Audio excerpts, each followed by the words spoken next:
see most of the human race killed off because it is unworthy. It is unworthy of the gift of life. I don't care what society thinks. They're nothing anyway. They're no better than me. Until we hear the safe word, we will not stop.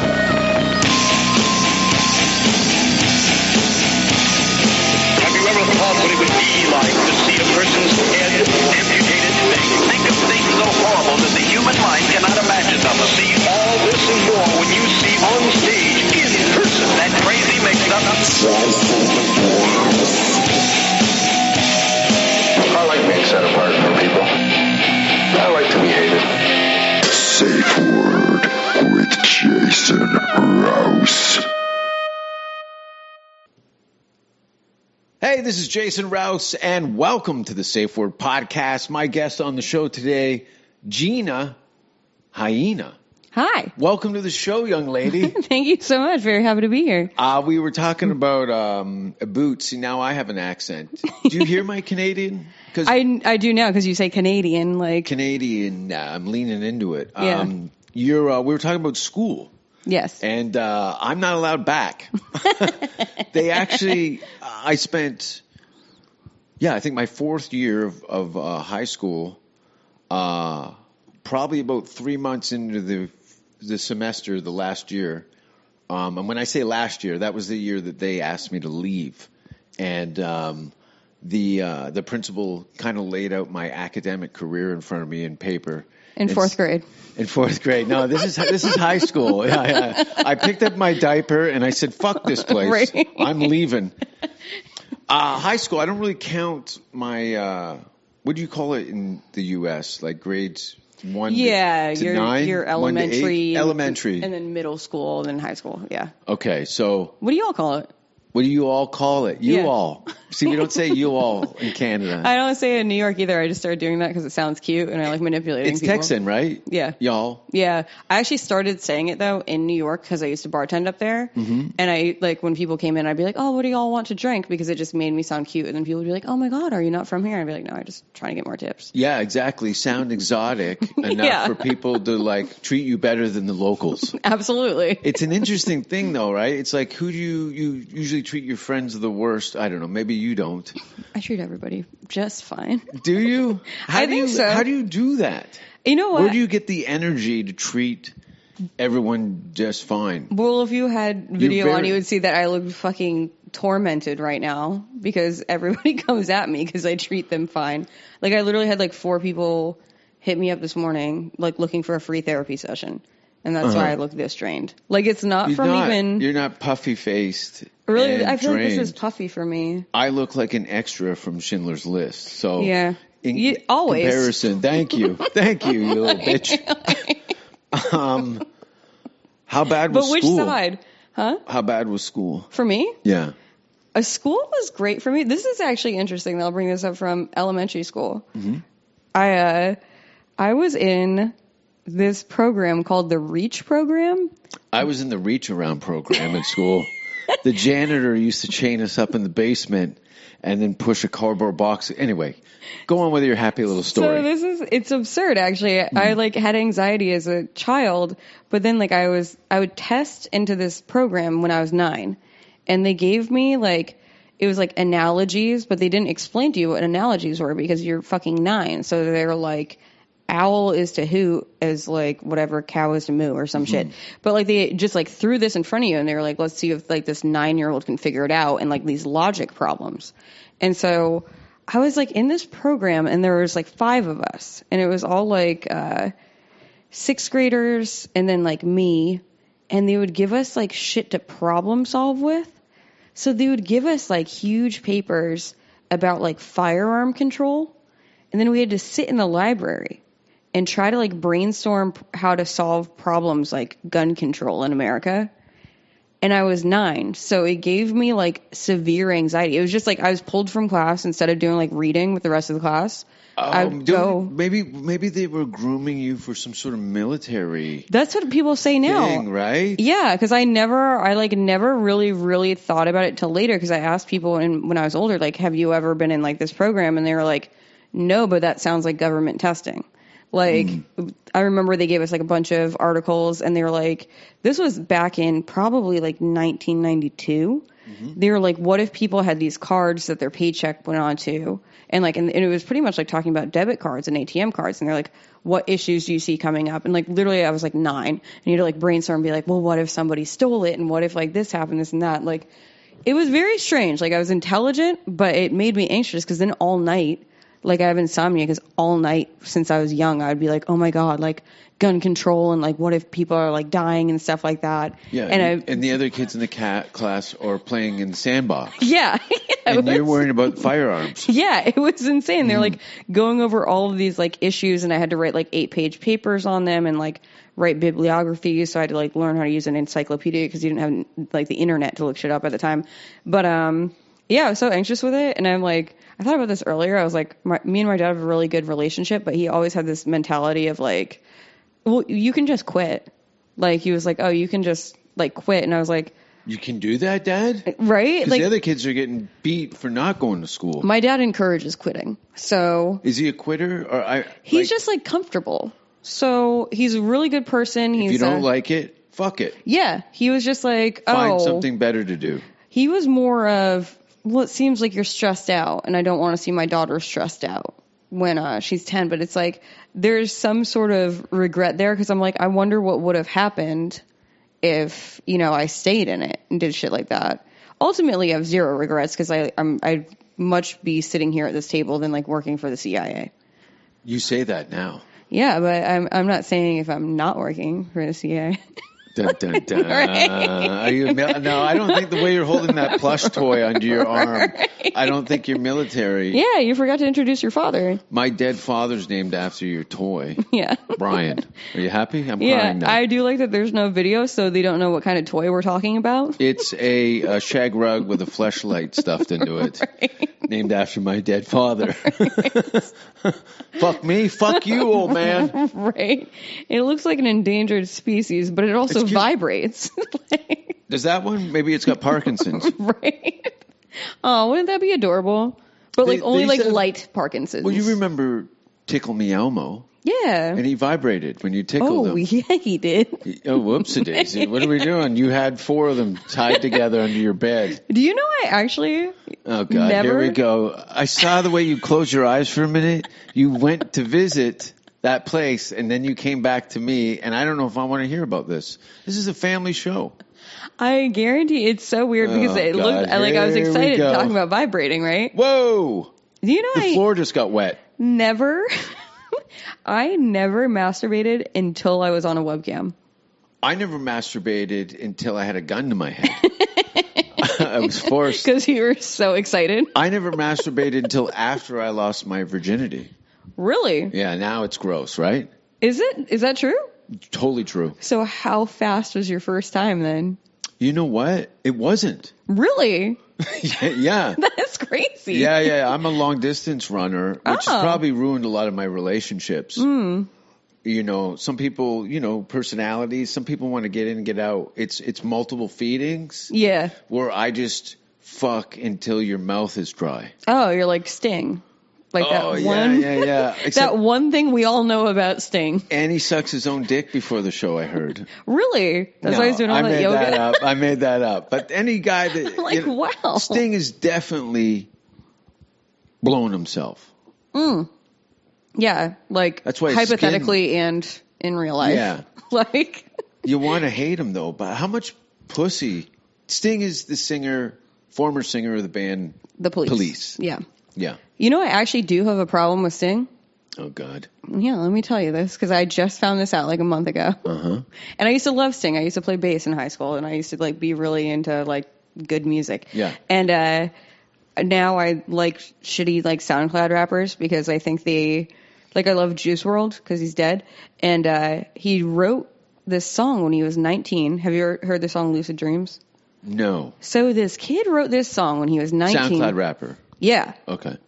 And it's like he expresses his feelings way better than I ever could at my age. Is this like that little Pep kid that died of It's similar. Of being rich and famous. Oh no, he just like was so like, if you listen to his music, it reminds you of like Kurt Cobain-esque lyrics that you're like, this kid's gonna die.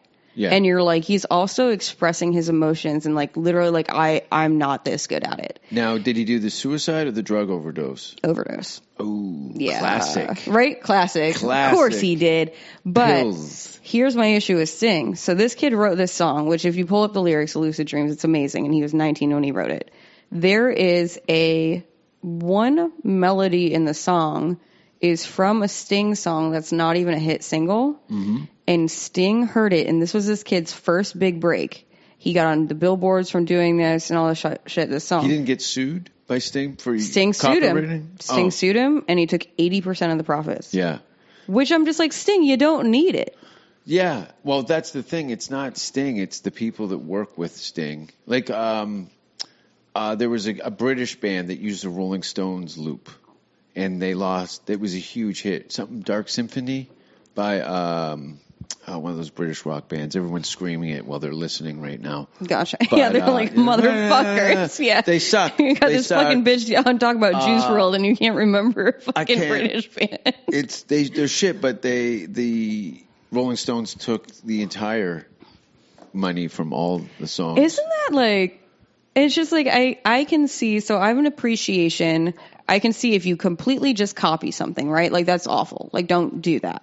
But if you can take something and you're inspired by it and you can kind of tear it apart and make your own thing out of it, then I think as another artist, reverse engineering. Yeah, then you should like be able to be like, I would hope that you'd be like, I'm flattered and respect that. And if you're like a true artist and like you respect what they did, you know, like I don't. This is the thing when you're in you're a big of artist as Sting is. There's 10,000 people under him that are trying to nickel and dime everything. So Sting was on the phone calling his manager saying, you better take this kid to the cleaners. Yeah. He's been rich and famous forever.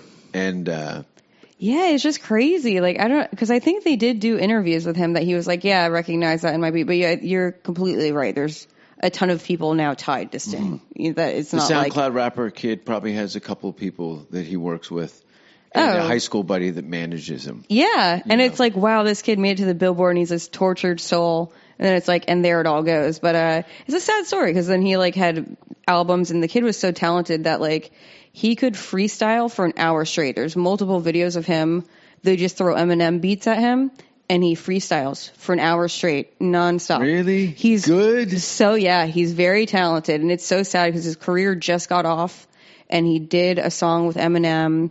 And he like finally had some songs where it's like you did a song with Eminem? Yeah. Recently? Right before he died. He died just over a year ago. He died when he was 21. See, that's the thing. They get all these opportunities and then they can't handle the successes of it. Nope. Yeah.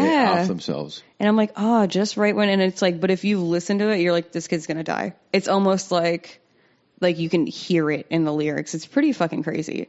But with the, I'm just going to go on tangent because you gave me coffee and I got caffeine. With the whole, the tearing things apart and putting them back together kind of stuff, I found out that a guy I was dating here was very stupid.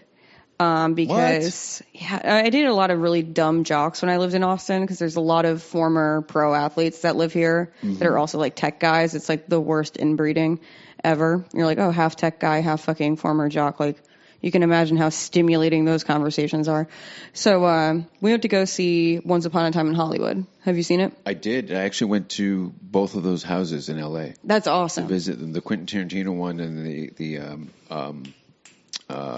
what's his name? Polanski's. Yeah, old Roman spot. Polanski's. Yeah. It's a couple years ago, yeah. So crazy. So first off, I knew that whole story here's a story from middle school to tie it back in.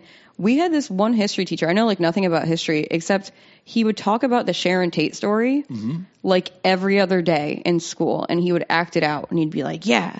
So he would either act out Taxi Driver or the Sharon Tate story to us, and we're like, sir, this is social studies. I don't know why you're doing this. And he's like, yeah. And then they were Helter Skelter, Death to Pigs, and he would like act it out. And that was the teacher? The teacher did. Yeah. This was my social studies class in seventh grade. That's the same teacher that sniffs the toilet seats after the kids take a shit. He had in the closet in the classroom, he had a pull-up bar. So if you were walking by during lunch, like you would see him just losing his mind doing pull-ups. Yeah, the guy was crazy. I went to public school. Jeez so Louise. if you can't tell. So I went to go see Once Upon a Time in Hollywood. And what I liked about it, and I was trying to explain it to the guy that I saw it with, was that I'm just going to keep talking. Yeah. Was that I liked it. Kind of reminded me of. Have you ever seen Rosencrantz and Guildenstern Are Dead? Pause. Yeah. Oh yeah, we're back from battery change. How exciting was that? That was great. My brain was just still running. I was like, I'm just going to blab while you're the changing mic wasn't even in your hand the last thing. Right. So, okay, so Once Upon a Time in Hollywood. You've seen it. I had a crazy teacher, whatever the fuck. Pull-ups, naked in the closet. Yeah, just nut job. His name was Mr. Bedonia. Just fucking dox him. He's probably dead by now or in jail. Yeah. But, no, so I realized that the guy that I was dating was really fucking stupid because I was talking about how I liked that movie because it reminded me of Rosencrantz and Guildenstern Are Dead. Have you ever seen that? Rosencrantz and Guildenstern are dead. Yeah. So they're two. That's a lot of title. Yeah. So they're two characters from Hamlet, I believe. Whichever one the Lion King is based off of, where the uncle, whatever, murders the fucking dad and all that shit. So Rosencrantz and Guildenstern Are Dead is literally taking like Timon and Pumbaa or Rosencrantz and Guildenstern in the Lion King because it's pretty much Hamlet. They're just two characters that are off to the side. The Lion King's storyline is modeled after a Hamlet play? It's either Hamlet. It's after a Shakespeare play. It's Okay. either Hamlet or the other one. And I'm saying the wrong one. Somebody at home is like, damn, she was making a point, but she's picking the wrong fucking Shakespeare play. Yeah, no, it's literally the uncle tries to kill the father and then the son is exiled and he has to come back and take the kingdom back. And there's two characters, Rosencrantz and Guildenstern, which provide comic relief. And that's Timon and Pumbaa. So I liked Once Upon a Time in Hollywood because it reminded me of taking a story but putting it from a different perspective. Like you made up these other characters, and that was kind of what I was talking about, like taking art form and being like inspired by a story, but like what if I twisted it and I saw it from a different lens?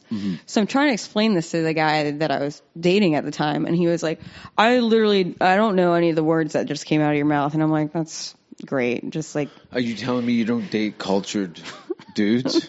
I went on a streak of just dating dumb jocks because like I used to date very abusive men.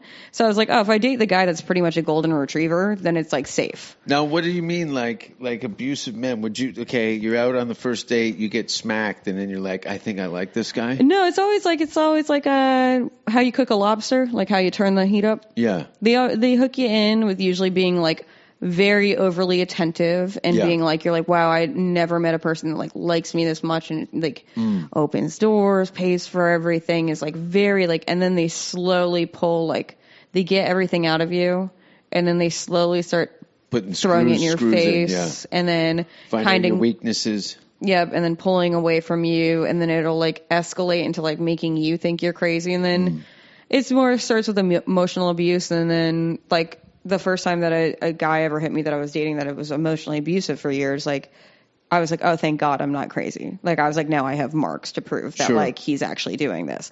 So I went through 8 years of abusive relationships. I got 2 in a row. Now, how long were you dating these? Each for 4 years. 4 years? Yeah. What? Never very tumultuous in both of them. I mean, multiple, I think I went on more court dates than dates. Monogamous, abusive. I was monogamous. Yeah. Like, you were monogamous for 4 years? Yeah. Yeah. That's crazy. Isn't that crazy? That's a lot. And, Yeah. You're a young That was lady. all my 20s, yeah. Wow. I'm like, why I did that fucking wrong. I'm like, I was so little and hot and like nice. And then I was like, why did I date these fucking assholes then? Like I should have had like a fucking sugar daddy or some shit. Yeah. I'm like, I'm dating the guy that loves fucking, one of them loved the Fast and the Furious. Ew. Yeah. How long was he gay? God, forever. God, that guy sucked so bad.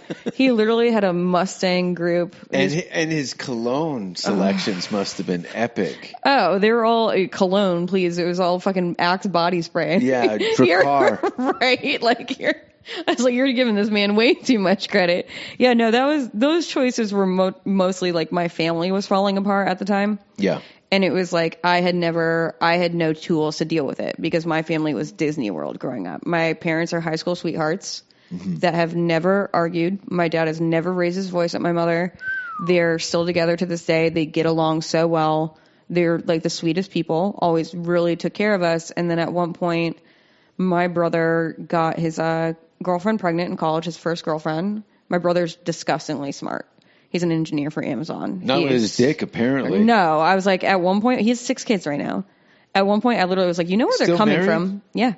Oh, good. Well, that's not. He's got a it's baseball good. team. Oh, yeah. That's Good what I'm dad, saying. bunch, 6 kids. He's got 5 boys and a girl. He's got a basketball team and a fucking water girl. And I don't care about fucking gender roles. That's how it works. Wow. So, Good for him, though. Like, that's... He stuck it out and continued to breed. Yeah. With the same woman and they're father. happy. Let's get him on the phone and make him cry. Right. So I actually haven't seen him in 10 years. So that's part of it. Was my mom didn't like the idea. So her whole dream was marry my high school sweetheart and have kids, and that's the end of the dream. Mm-hmm. So when we got older and like needed autonomy, that was very threatening for her. What's autonomy? Like being your own person. You fucking asshole. No, I don't know. I don't know. Yeah, like I'll just explain my academic career Right. in 3 seconds. Okay, you're like, and then we learned about math and English and blah blah blah blah blah. And I'm like, I ate crayons from ages 4 to 9. What's your favorite color? Red, because it tastes like raspberry. Not really. Right. Yeah. My favorite flavor is red. My favorite flavor is red. Where's all the candles? I know nothing. So yeah, the autonomy. My shit looked like a kaleidoscope. It was awful. Especially I do it in the litter box, and the neighbors would freak out because we didn't have a cat. Right. But as long as you throw it at them, like as long as you just make use of it. Because I feel like if you had a shit covered in litter, like that's a good weapon. That's like some medieval stuff because it's got like the sharp rocks on it. Van Damme in Bloodsport when he rolls his fist in the glass. Yeah, exactly. Yeah. You put all right, let's get back to the happy stories. Oh yeah, the happy story of my family falling apart. Yeah, so my mom was threatened by her kids having autonomy because, her whole dream was to have kids. And then fuck, I don't have any of my own hobbies. So she was getting very crossing the line with my brother trying to start a family. Like the craziest thing she did, because I had to tell her this, like most recently at Thanksgiving. I was like, listen, if I was my brother's wife, I wouldn't like you either. My brother's wife had their second kid. And my mom, this is the craziest part, set up. How old is he? He had his first kid, 18? Yeah. And now he's 36. And he has 6 kids. Yeah, and he's doing well. Engineer for Amazon. They're all happy. They've got a great house. Whatever. She set up an OBGYN appointment. What's an OBGYN? You're throwing a lot of... Oh, a gynecologist. She set up a gyno appointment for my brother's wife, who she is not related to get her on birth control. Like, can you imagine the fucking audacity of, like, being like, oh, I know we're not related, and you just, like, gave me 2 grandchildren, but, I want my son to be sure to finish school, so I made this appointment for you. I'm like, that's, like, some old white politician shit. There's a reverse to that. A friend of mine's father was punching holes in his condoms so that he would get his girlfriend pregnant and get into a family thing. Oh, my God. Isn't that crazy? He went to go grab him, and he's like, there's a rip. And he looked, and he pulled water through it, and there was a hole through it. His father had been pinpricking all his condoms in his drawers. How old is your friend? 63. What? No. No. I was like, well, he's still virile. He was probably in his 40s. Wow. Yeah. They were just like, we need, like, just fucking get one. I think they just wanted to get him out of the house, more or less. Really? Yeah. Wait, so is he still living with his parents? Most likely. Fuck. 50. Oof. Yeah, my parents were pressuring me, like, it was sad to watch them because so my brother became, like, kind of estranged. My parents need to see the grandkids. And, like, now there's, like, these humans, that, like, I have, like, 6 holes in my heart because I, like, care about them, but I never get to see them. I'm welcome to see them, but, like... Are you not cool with your bro? I'm cool with my brother, but, like, he's out by Boston. Uh-huh. And my parents are Western Mass, and, like, he's just busy. So, like, my mother didn't understand, like, he's got 6 fucking kids. He's working full time. And she's like, I don't understand why you can't just drive out and have coffee with me, and it's like a 3-hour drive, and then she would get like obsessive and like send like multiple emails and then like want to just show up at his house. Yeah, very that's the controlling mother aspect of it, right? Yeah. So he's living his best life, and mom wants to get on the boat. Yeah, and then she just doesn't have her own hobbies, right? So I just watched micromanaging someone else's family. Oh, it was crazy. Yeah. So then I watched very unhealthy. Insanely. Yeah. So especially for the children.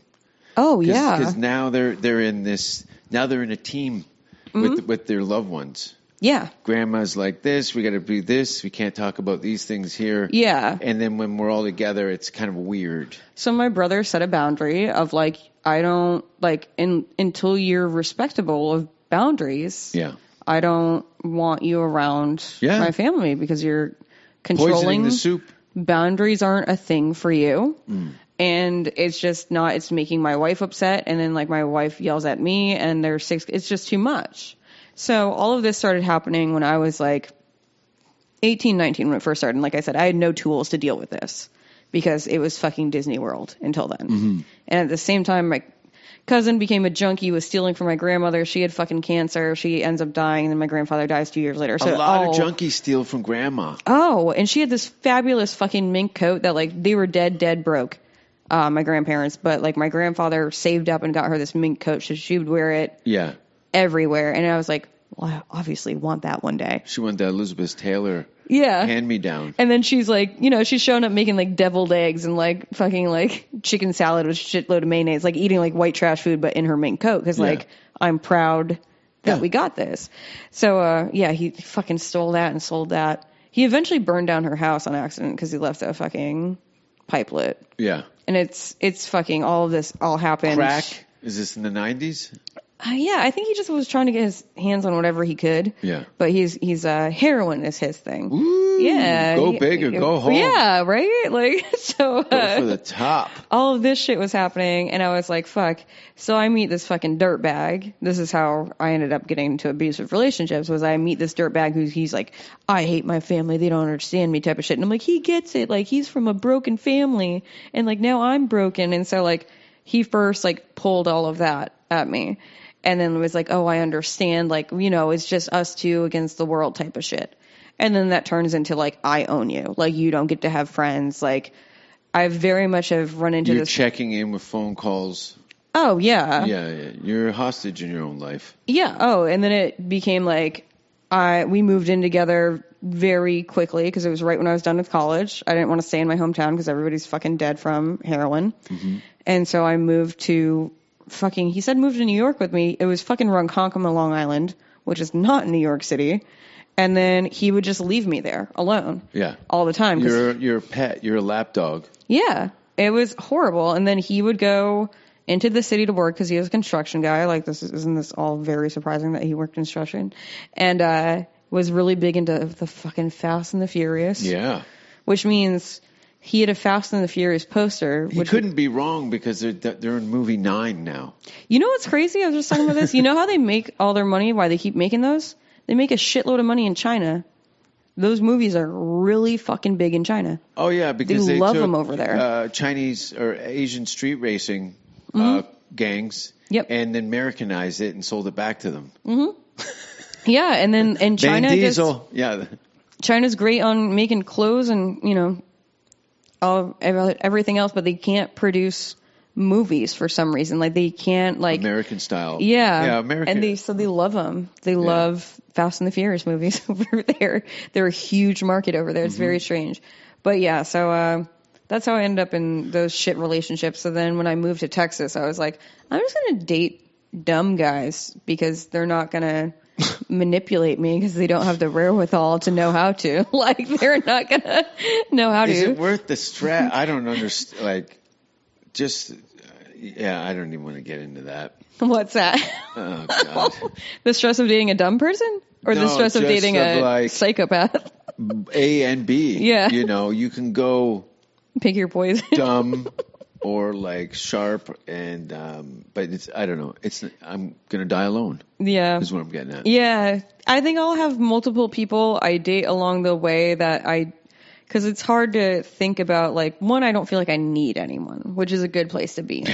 Tell me about it. It's such a nice place to be in, right? It took a long time to get there, didn't it? Same, yeah. Because that's how, like, it was like, that's how I ended up in those abusive relationships. Like, I've done a lot of, trying to reflection. lean on something to elevate yourself, and in turn sinks the whole ship. Oh yeah, and it's more so like it was like very much like, oh, there's some like Bonnie and Clyde stuff. Like, I'm hurt and he's also hurt. Like, and I'm like, yeah, that really worked out for the fucking Joker and Harley Quinn. Like, it's just like, it's just bad. It was like those types of fucking relationships that I actually haven't even seen, like those Harley Quinn movies, because it seems like they would be very triggering.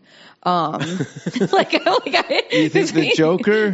Yeah, like how, like, because doesn't he like pretty much like own her, and she like is like very submissive to him? Well, first of all, they're characters in a film. Okay, yeah, you fucking crazy broad. What the fuck are you doing? Comparing yourself to movies? I literally like can't you get watch. Fast and Furious, and then Suicide Squad, and you're like, I can't live like these people. Right, they're made up. They're made up, you fucking weirdo. What are you talking I literally feel like they would be triggering to watch the fucking Harley Quinn movie. I've never seen it, because I literally think it would like fuck me up, because it would make me remember. It's not good. I don't think it would be, because every lame bitch I've ever seen dresses like her for Halloween. And also, there's an article online about Suicide Squad and comparing Jared Leto's Joker to my onstage persona in physicality. Really? Yeah. Huh. What did they say? They said that the article states that this is a blatant thievery of Jason Rouse. Wow. Okay. Well, now I kind of want to watch it to see if that's... Yeah. That's pretty wild. I would have done it much better. I'll bet. Yeah. That didn't really seem like it would be his wheelhouse. And how are you going to follow Heath Ledger?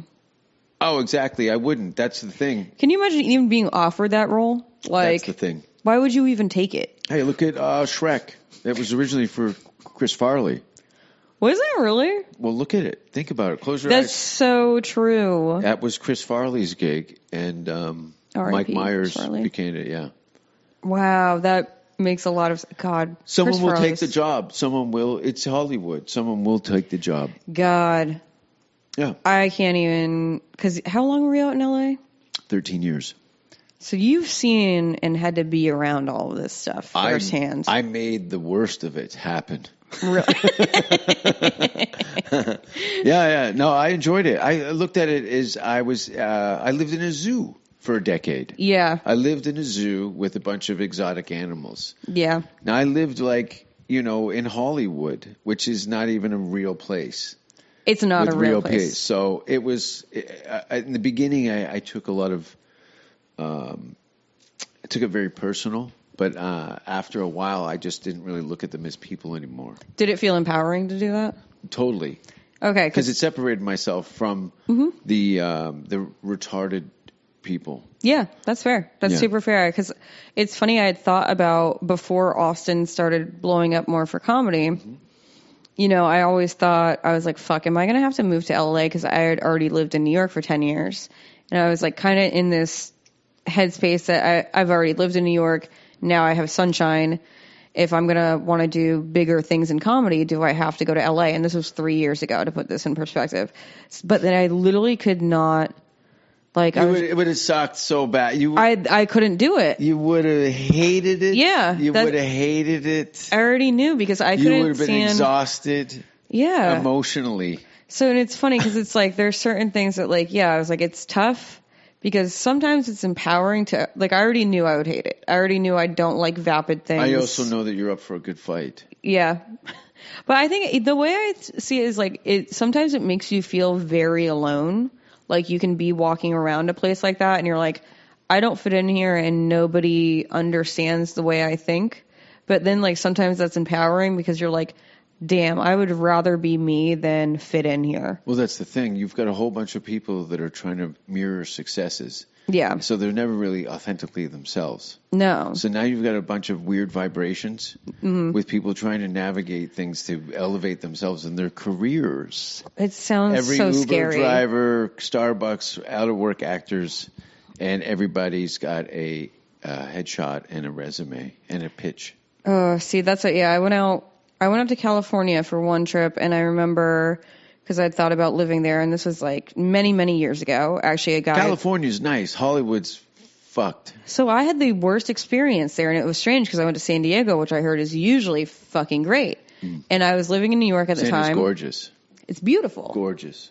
The people I met were like, so I was dating this abusive guy at the time, and he was pulling some shit on me, and I literally locked myself in the bathroom. And there was a guy I knew from years before that. Is this sober? Sober. Sober fighting between Both. two sober people? Yeah, sometimes. Yeah, most of the time. That's so weird. He was just he could get triggered very quickly. Yeah. He was just a very angry person inside. So like, because he's living a lie. Oh, he could get so angry over, like, it would be like, he would get jealous of even like my cousin, me being friends with my cousin. And then it'd be like, say my cousin's name was Nick, right? It could be months after he was upset about me liking a picture of my cousin's dog on Facebook that we would walk by a restaurant called like Nick's Nest. And then it would go like that. Yeah. And it'd go off and it'd be like, there goes the next 3 days. That's somebody who's completely unhappy with themselves. Oh, it was fucking wild. They yeah. unload all your shit on you. Yeah. No, let's It was crazy. So I was locked in the bathroom. I called up this guy that like had a crush on me from Vegas because he thought that, you know, meeting a girl in Vegas, like he thought I was going to be his like future wife or something. I had previously blocked his number because he had called me so much and like left voice messages crying. This is literally a year later after unblocking his number. I called him and I knew he lived in San Diego. And this is kind of awful of me, but also he kind of deserved it. I called him and I was like, hey, I was really thinking of coming out to San Diego. And he was like, oh, I'll buy you a ticket. And when do you want to come? And I was like, today. Because I needed to get out. So, I'm outside your window. Yeah, so he bought me a plane ticket. I left the apartment because I waited for the guy that was freaking out to calm down. I think he went out to go drink or do something. Do you have to escape a lot? Oh, all the time. You're always escaping, aren't you? Yeah, not anymore. But No. there was a long period of my life that was a lot of escaping and a lot of like. Did you have blonde hair at the time when you were escaping? Yeah, that's why I dyed it dark, and that's why I'll never dye it blonde again. It's so funny because people are like, you must have looked really cute as blonde. I'm like, I will never be that version of Gina again. And it's like It's a nice skin shedding. Yeah. Yeah. Right? I'm like, I'll never be that Gina again. It sounds like I'm talking about a different person. I stopped bleaching my asshole after my last relationship, so. You didn't get to stick with the right color? No, it looks more of like an eclipse made out of peanut butter. It's more of a beige now. Yeah, it looks like it's been eating tanning cream. Gross. I remember a friend telling me fucking his wife in the bathroom, and we couldn't find the light switch, so he grabbed something that he thought might work as lubricant. Oh, no. And it was tanning cream. Oh, I thought you were going to say it was anal bleach. No, it was I was tanning like, oh, cream. your poor friend. No. Is there anal bleach? Can you buy that over the counter? Yes, you can. Really? Yeah. You can order it online. You can told do me it yourself. Because I've thought about doing it myself before. And just because, not because I was like, just in case. Why not? Why not also do that? Do you know it takes 3 times to get the right color? What's the right color of an asshole? Right? That's what. Okay, so I actually have a bit about it. Do you get a color chart we can look at? Right? Different shades of brown to red? Like, where would you like to be on the spectrum? The sliced strawberry look. I like that. Like at Home Depot? Like they got the swatches? Yeah. Yeah, the paint charts. I would like peach whip, please. Can you put a streak in it, please? I want to make it look faster. Like those bitches that would go tanning and they would wear like the Playboy bunny sticker. I saw they get that. like yeah. lame ass shit. So cover the bullet hole. No, I actually have a bit about it because it's like they literally tell you it takes 3 times, and I'm like, how do I know that that's not just like a ruse? Like it's not like I'm checking every time. I'm like, for all I know, you could be throwing hot sauce in my ass and telling me a fucking story. Like I don't know what you're doing back there. Also, like toxic shock. Yeah. Is that a thing? That's a thing, right? Toxic shock is blood getting backed up and you having like bacteria that shouldn't be there. But bleach actually, like, I think you can drink per, what's the, milliliter? No. You want to drink a milliliter? Parts, you can do like 100 parts water, 1 part bleach. And can you? Drink it. Ooh. I don't endorse this. Okay. I'm not a medical person. Right. Or doctor of any kind, but you tell We're me not endorsing anyone. You can't drink bleach? I don't believe you can. Even if it's in microscopic? If it's in a microscopic, that's a very good question, but I thought that's why I kept it under the counter in the bathroom. I was hoping that was chloroform, yeah. The ether bunny. Right. Happy ether, everybody. I was like, damn, I thought I was just gonna wake up somewhere else. Yeah. See where I end up at next. In the hallway, handcuffs to a door handle. Right. These podcasts are crazy. It's like teleportation, but like in the worst way ever. Right? With a condom hanging out your ass, with a bleaching kit taped to your wrist. Party was crazy last night. Right? That is always... when was the last time you woke up somewhere that you're like, I don't know how I got here or where the fuck I am? Richmond, Virginia. Okay. I was rollerblading in Canada and I woke up in Richmond. No. 6 espressos and I just took off. Usually, like when I drank. Yeah. But near the end of it, you become a professional piss tank. So you're like, okay, it takes 10 feet to walk to the hotel from the bar. I make sure the car pick up. It was a whole wow. You had like a whole IVs and Pedialytes. Yeah, you're Percocets and a plan. I because you just go and get shit corked and wake up with vomit and your knees would hurt. Yeah, and you had like the water bottle waiting by the bed for the morning and shit like that. Yeah, totally. Oh, it's such a... I fucking hate drinking, to be honest. Yeah. It's just not good. And anytime you think it's fun, go down to 6th Street on a Saturday. It's so gross. I used to bartend down there. Yeah, I can imagine. So that was my first job when I moved here. I didn't know what Dirty Six was, and I used to bartend in New York part-time, so I was just like, whatever, fuck it. Yeah. Bartending gig, and it was this place called the Aquarium. And believe it or not, they had aquariums with fish tanks in it. Wow. Yeah, wild, huh? Pretty creative idea. Aquatic theme? Yeah. Is that yeah. And it was just fucking all the little douches on fucking 6th Street that would never tip. I'd be there all night, and I didn't realize, so back in New York, you have a porter. You have somebody that comes in, and they bleach the floor, and they clean at the end of the night and all that stuff. There, the guy was making you do it. So I wouldn't get home. Bar would close at 2. Like, we're supposed to be mopping the floor and picking up like that. You're home at 4:30 a.m. I'm like, these kids don't fucking tip because they're all little college shitheads. And like, I just remember the first time I ever looked outside the window at the bar at midnight on Dirty Six on like a Saturday. I was like, what in the actual fuck is going on outside? It looks... Well, literally, the police block off the street so that the kids don't get run over by cars because they're so inebriated. There's people laying in the street. Barfing all over themselves. There's puke, and it's pretty funny. It's hilarious. It's like going to, it's like The Purge. They look like the slow zombies. Yeah. Like they look like... And some fights kick off, too. Yeah. I haven't seen a good street fight in a while, but down there you can. So in Canada, did you have street fighting outside the bars? I'm from Hamilton. Yes. Really? Loads of them. That's what Hamilton is known for. My hometown is known as the punch in the face of Ontario. Oh. It is. It has a Boston thing going on. There you go. Yeah. Because I grew up in Western Mass, and that's how the night ended. Was the police were outside the bar, and that's literally how it was. Like 2:00 fights. Yeah. Oh, there'd be cops on horses outside the bars. Really? Yeah. So what's the procedure there? Like, why on a horse? Because it's easier for crowd control. And I don't know if you've ever been kicked by a horse. I've fallen off a horse, but I've never been kicked. I've never been kicked by a horse, but I've been around people who've been kicked by livestock, and you break your jaw. Yeah. But, okay, but will the horses kick?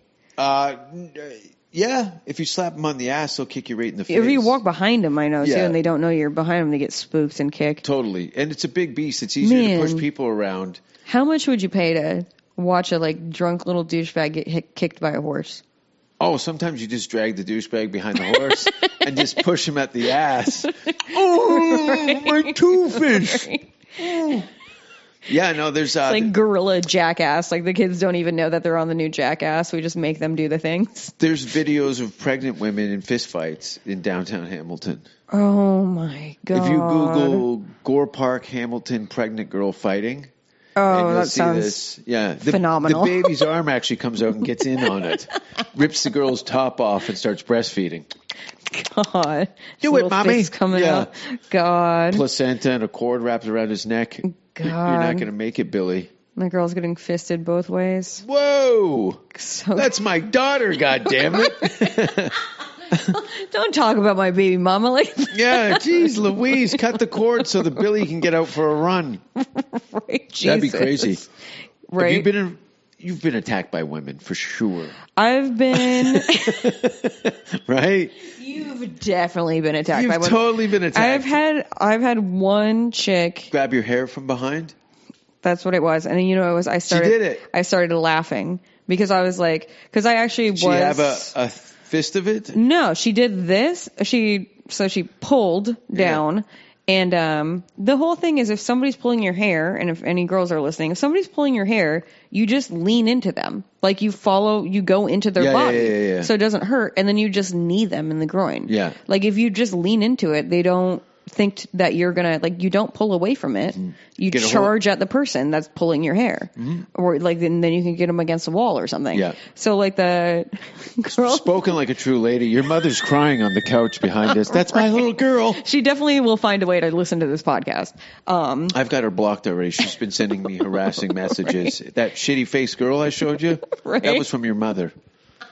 She's like, this is her daughter. I literally have my mom blocked on Instagram. I don't have Facebook, mostly because of my mom and also because of like shitty exes. Yeah. I haven't had Facebook in 9 years, which has been amazing. Good for you. It's been amazing. Good for you. And I blocked her and all this stuff.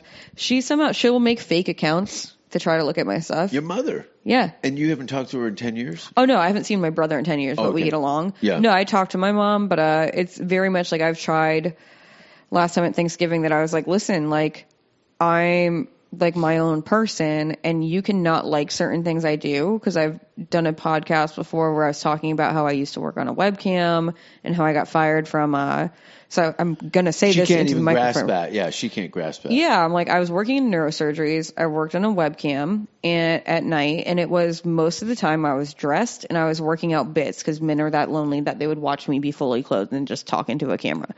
And it was... Men are that lonely. Yeah. I'm sitting right here. All right? I should put Other up my men, hand. not you. You're special. I'm fine. I Do live you want alone with the Brian? voices in my... Yeah, give me goddamn Brian. There he is. It's Brian and the hyena. Take a picture of you and Brian. Yeah. But no, so she heard this podcast. I have no idea how the fuck she found it. Mm-hmm. And she sent me, because I have her number blocked because, like I said, boundaries aren't a thing for her. Very intrusive, your mother. She's Very. a bit of a Sherlock Holmes. Oh, and it's insane. I'm like, please get a hobby, like any hobby. Please get any hobby. So, and I mean that with love. Like, I'm like, I just wish that she would care about herself more and know that, like, you raised It's two. harder for your mother to do her own shit Than like manage other people's yeah. lives and like manipulate other things. So like that young lady who was giving me career advice. Oh, that was amazing. That was pretty funny. It was amazing. I enjoyed that. It was- You were rolling your eyes harder than me. I just kind of put my head down. And started Well, I smoking. said something to her because she started giving you advice, and she's what? Relentlessly. Yeah, and that's why I was like, "Oh, Jason, were you looking for advice?" Yeah, That's thank why you. I said it I out have loud. to have like, you. You're going to have to be public relations for yeah, me. I'll be your pit bull. Thank you. Little Italian pit bull. Me and Brian here. Right. I'm just holding a stuffed animal. What's with that vampire holding a dog? Right. Right? It's a hyena. Yeah. It's for. Don't fuck that up. That's my ego in a stuffed animal. It's very sweet. It's like my familiar. That's my little familiar. Have you ever seen hyenas? Yeah, I think they're cute. Yeah. So that's why I used the hyena as the last name for my stage name. Yeah. Because I like how they're resourceful, and how I also like that they're like vicious when they have to be, but they also laugh a lot. Hermaphrodites. No, they have a very large clit. Oh, God, here we go. They have a very large clit that looks like a phallus, but that's also how they give birth out of it. So a lot of them die when they're giving birth because it rips. Yeah. Also, one of the most potent bites. Yeah, because out they're of any animal. They're sagittal crest. Sagittal crest. Yeah. We're learning all kinds of new words. Yeah, today. isn't it? So let me just drop some knowledge on you so people don't think I'm totally fucking retarded. They have a spine in their skull? So no, you have your skull here, right? Your sagittal plane is the one that's going through here. So if you cut somebody sagittally, you're doing this. Yeah. So they literally have a crest that's like high here. So the physics of it makes it when they bite that it's such a hard force down. Okay, it's so got more torque behind it. Yeah. So that's also why they say pit bulls have harder bites too, because they have that higher skull. The shape of the head. Also, a lion will bite the spine, break their backs. So crazy. And just end them. God, I love just watching animals do stuff because we're just animals, right? Yeah. Like, so it's always so bleaching our assholes. Just animals bleaching our assholes is our way. Yeah, I'd love to see a herd of geese just there going, can we get these pinker? Right. People are starting to point at us when we fly home for South. God, the dumbest joke I ever wrote is about bleaching my asshole. Because I talk about how I have a self-care day. Do you open with that? Huh? Do you open with the bleached asshole bit? No, because I'll talk about, like, I'll make, like, I'll try to make more intelligent sounding jokes. I always start off making fun of myself. So the women in the room don't hate me. So I'm like, I'll be the common enemy. So I'll make fun of myself the first couple of jokes. And then like, I'll talk about like how I have a self-care day and like I went and got my Botox refreshed. And then like I went and I got my asshole bleach and how it's like, you know, you got to do it 3 different times, but you could be just throwing hot sauce in my ass to tell me a story. And then I went to go get my teeth whitened. You wouldn't check someone's work? You just take, we did it twice. It's okay. I would take it. I trust my anal bleacher. Huh? You don't want to see, if you got your car painted. No, it's a bit, Jason. I know, but, so are you telling me if you got your asshole? Oh, no, I would definitely look at it all of the time. Thank you. All of the time. Thank you. This is what the listeners need to know. Will you look at your holes? It's my third eye. So, no, and then. I used to call it the winking judge. Yeah, the winking judge. So, oh, God. But yeah, no, just the last part of it is that, yeah, so like I went to go get my Botox done, I went to get my asshole bleached, and then to my dentist, and he was Sounds like my grocery list. Right? And my dentist was like, huh, that's new. And I'm like, oh shit, what's that? And he's like, when did you bleach your asshole? And it's so fucking stupid that it's just like the plot twist is my dentist is looking at my fucking asshole, right? Yeah.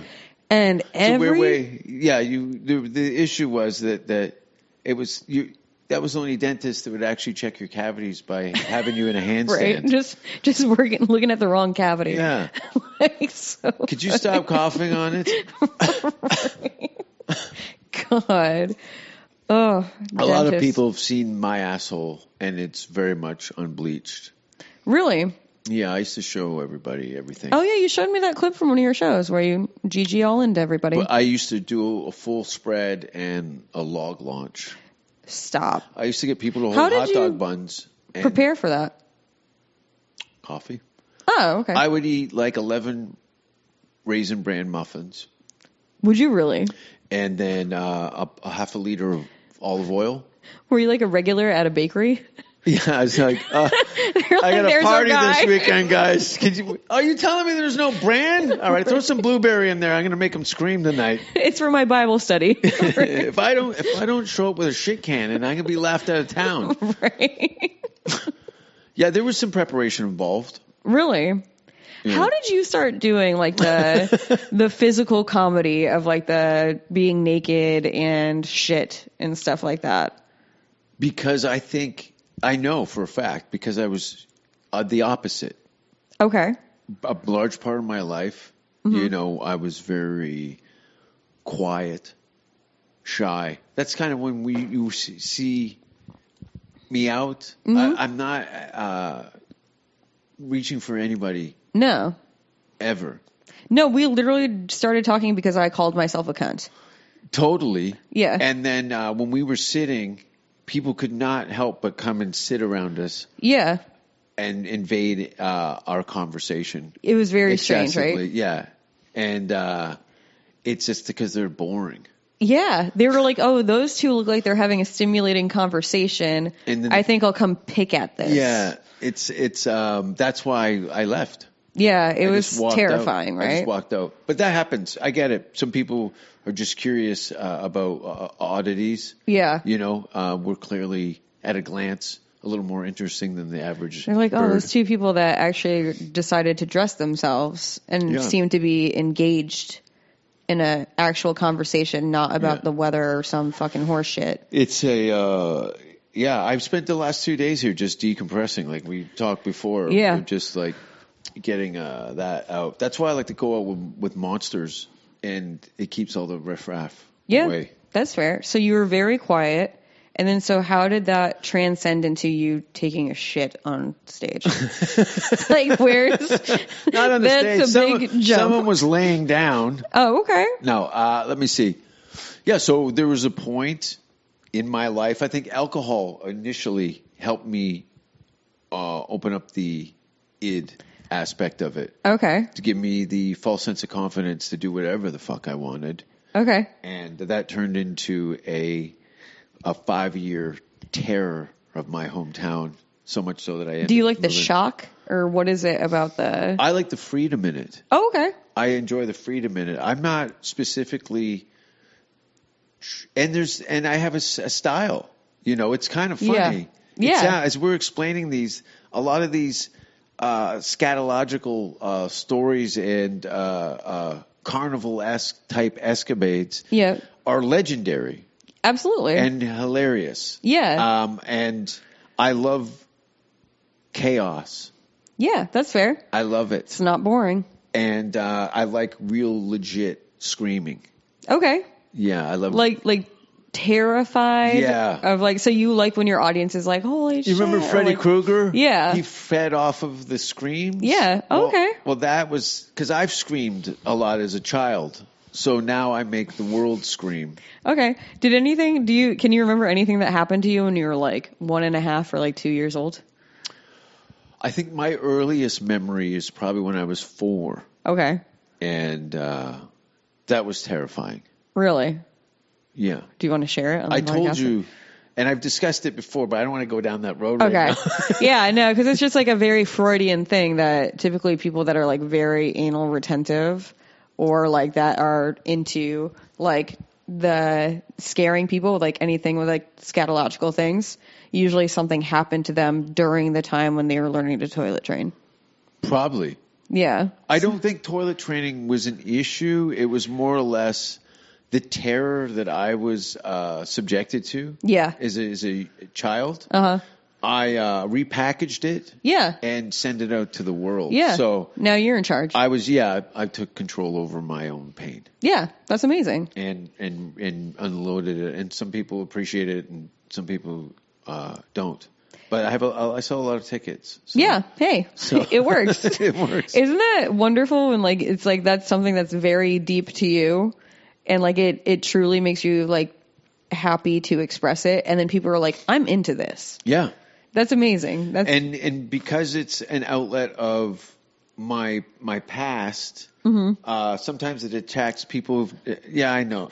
I like that you said your past, and then you threw the hyena that was named after your dad behind you. You're like, get him away from me. I can't. There's too much. I'm petting this thing, and now I'm going to start bawling. Because when you go to therapy, they hand you like a stuffed animal or something Absolutely. to get you through it. Yeah. So your psychological psychotherapy shit is not working here, lady. Okay. You handed me a goddamn stuffed animal, you bitch. After my dead father. Right. God damn it. I'm like, yeah, manipulative people are awful. Here's this thing named after your dead dad. Yeah. Do you remember your first memory? And then a brown tear just ran down my cheek. God. Oh my God. It'd be so gross if brown was your favorite color. But I'm going to guess it's black. It is black. I don't know how I guess that. It is black. Everything I have is black. Yeah.